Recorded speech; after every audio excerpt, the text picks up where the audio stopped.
What's up, HELLRAISERS? Welcome back to yet again another movie review. And today's movie review is a movie that I've been waiting to get to. We is now at Nightmare on Elm Street Part 3 Dream Warrior. If you don't already know, this is my favorite in the entire franchise. Period. And no other movie can come close to this. Maybe, we'll see. But Dream Warrior is just one of these films where I watch constantly, like a lot, and because of everything that I'm about to talk about in my pros, and I do have a couple of cons here for you. Before we get into all that stuff that I love and dislike about the movie, let me tell you what this movie is about. This movie tells a story about a group of kids and it's a asylum. They have to all come together to fight the demon in their dream. They have to stop Freddy once and for all. And they have a very familiar and returning face and the help of the girl from the first movie, Nancy Thompson. And Nancy looks to bond with these kids stronger than like they've never been before, and she has to help take down Freddy as well. And Freddy is not very happy when he finds out that it is Nancy helping these kids. So with all that in mind, Nightmare on Elm Street, like I said, it's a fan favorite. Everybody loves this movie. If you don't love this movie, I don't know what to tell you. If you haven't seen it, what the hell you doing? Major spoiler. I'm about to talk major spoiler about this entire movie. So my first pro will have to be the dialogue. This is something that I kind of wish that we had today. Because the dialogue in this movie is not only funny, it has a great sense of humor, it serves a purpose, it has a reason, and so on and so forth. There's so much in the dialogue that ties to the story from the first film to the third. Now, really, with the criticism of part 2, because people, even movie critics and even the fans themselves, said that part 2 is baffling, and it is bad, and it is horrible. Part 3 was a major step up from part 2. And you can clearly see why, because 3 has a lot going for it. Another pro for me would have to be the entire cast. Everybody in this movie went on to be mega stars after this movie. You got Patricia Arquette in this movie, who by far is gonna be in my con. I've always had this problem with her. But Patricia Arquette became a mega star. This was her first ever movie, and she nailed everything that she was given. You got a couple of other stars in this movie. I don't feel like running through the entire list because then the video will be way too long. But then not only the cast is good, but the chemistry between everybody. You know, these kids don't feel like set-up kids. You know, they don't feel like set-up characters. Even though Freddy was killing them off way too fast. We'll talk more about that in the con. But like I said, the kids' chemistry together was just so well crafted. And I think that what they were given, the kids did a fantastic job. The pro will have to be bringing Wes Craven back for this movie. Wes didn't direct, but he had something to do with the writing. And it showed. It showed a major upgrade coming from part 2 to this. This movie is a great installment for the franchise because you can tell that there was a lot of passion on the project. You can tell that people were very, very ready. They were passionate about Nightmare on Elm Street Part 3. You can tell that so many people have fun on this set. Another pro for me will have to be the soundtrack. I love the soundtrack. I think that the soundtrack is probably the best thing in this fucking movie. Another pro for me would have to be Robert Englund himself. Now, I've said this in all 3 of these reviews by now, right? Is that Robert Englund is the most positive thing about this movie.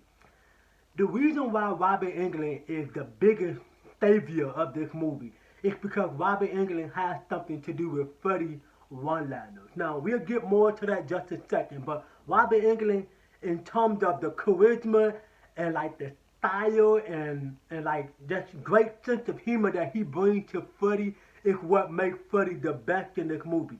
Freddy is serious and then he committed Freddy. You know, he got some little one-liners. One of my favorite lines in the entire movie is, "Welcome to prime time, bitch." And I'm pretty sure that's everybody's favorite line. Now, the reason why I say Robert Englund is the strongest part of the movie is because he understood what Freddy was about and needed and was capable of.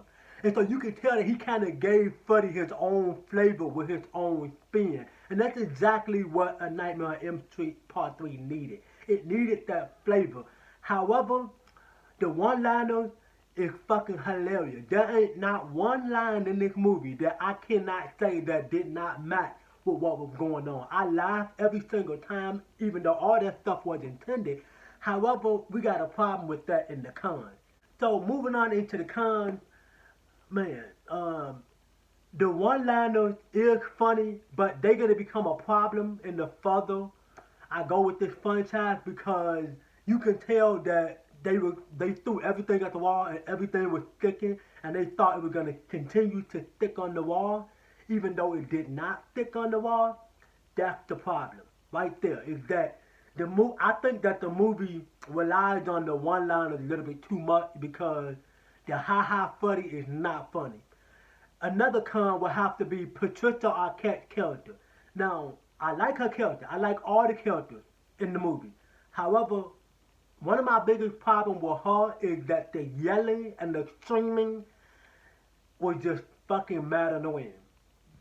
Excuse me. It was mad annoying for me. I did not enjoy that scream one damn bit.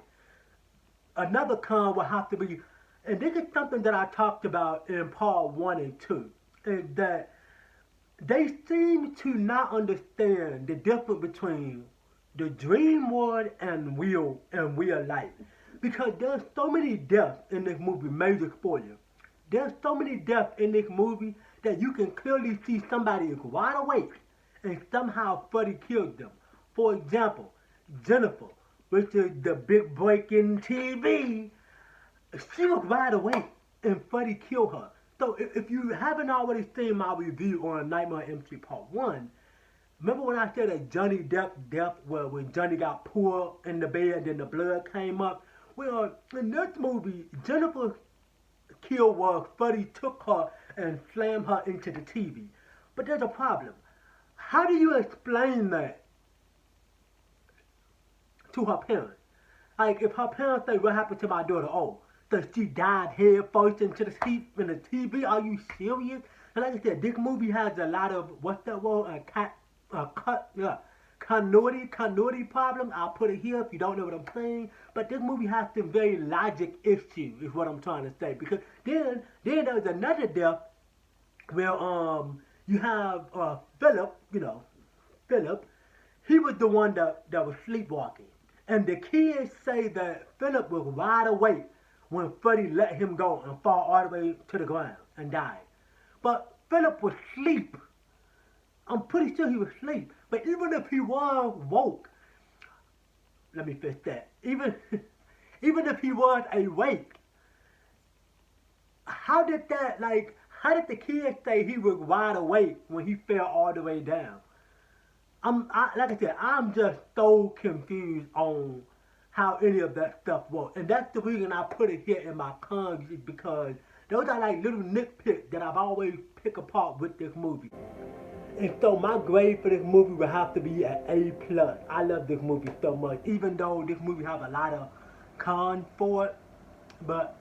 However, there's so much more I can say about Nightmare on Elm Street Part 3, Dream Warrior, because it is my favorite out of the entire franchise. I can watch this movie all day long and not get bored. That's how good it is. However, I will be doing maybe like a top 15 or top 10 favorite moments out of the entire franchise, so make sure y'all stay tuned for that video.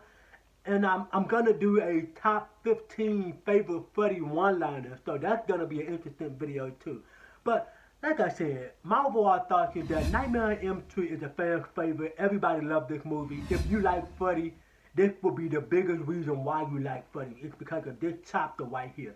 The one-liners, you got the like the kids, the chemistry, you got Nancy coming back, Wes Craven coming back, and just a complete different reimagining to the entire franchise. We're gonna take a massive turn with 4 and 5 and beyond that. But like I said, I love this movie. Even though I got all them cons with it, but I still enjoy it. If you want to get in touch with me, all my social media links will be in the description down below. And I hope to catch you Hellraisers in the next video. But before I let you go, make sure you drop a like on this video, subscribe to the channel, and turn on that damn bell notification so that way when I drop the next video, you'll be the first ones to get it. Stay creepy, stay spooky, and I'll see you Hellraisers in the next video.